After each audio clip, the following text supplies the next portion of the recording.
एक महात्मा जंगल में कुटिया बनाकर रहते थे। उनके प्रेम, क्षमा, शांति और निर्मोहिता जैसे गुणों की ख्याति दूर दूर तक फैली हुई थी। मनुष्य दूसरों के गुणों के प्रति असहिष्णु होता है। उनकी शांति भंग करके क्रोध दिलाया जाए, इसकी होड़ लगी। दो मनुष्यों ने इसका बीड़ा लिया। वे महात्मा की कुटिया पर गए। एक ने कहा, महाराज जरा गांजे की चिलम तो लाइए। महात्मा बोले, भाई मैं गांजा नहीं पीता। उसने फिर कहा, अच्छा तो तंबाकू लाओ। महात्मा जी ने कहा, मैंने कभी तंबाकू का व्यवहार नहीं किया और न ही उसे खाया है। तब वो शख्स बोला, फिर बाबा बनकर जंगल में क्यों बैठे हो? धूर्त कहीं का। इतने में पूर्व योजना के अनुसार बहुत से लोग वहां जमा हो गए।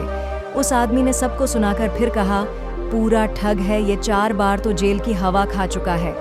उसके दूसरे साथी ने कहा, अरे भाई मैं खूब जानता हूँ इसे, मेरे साथ ही तो था, इसने जेल में मुझको डंडों से मारा था। ये देखो उसका निशान अभी तक पड़ा है।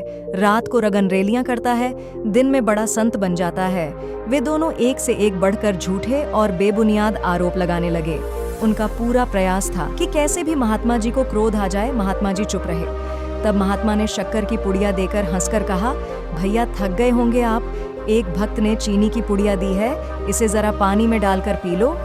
वे लोग महात्मा के चरणों पर पड़ गए और बोले, हमें क्षमा कीजिए महाराज, हमने बड़ा अपराध किया है। हम लोगों के इतना कहने पर भी महाराज आपको क्रोध कैसे नहीं आया? महात्मा बोले, जिसके पास जो माल होता है वो उसी को दिखाता है। ये तो ग्राहक की इच्छा है कि उसे ले या न ले। तुम्हारे पास जो माल था तुमने मुझे वहीं दिखाया, इसमें तुम्हारा क्या दोष है? परंतु मुझे तुम्हारा माल पसंद नहीं आया। दोनों लज्जित हो गए तो महात्मा ने फिर कहा, अगर दूसरा आदमी गलती करे और हम अपने अंदर आग जला दें, ये तो उचित नहीं।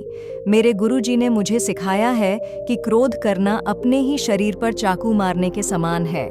ईर्ष्या करना और जहर पीना बराबर है। दूसरों की दी हुई गालियां और दुष्ट व्यवहार हमारा कोई नुकसान नहीं कर सकते।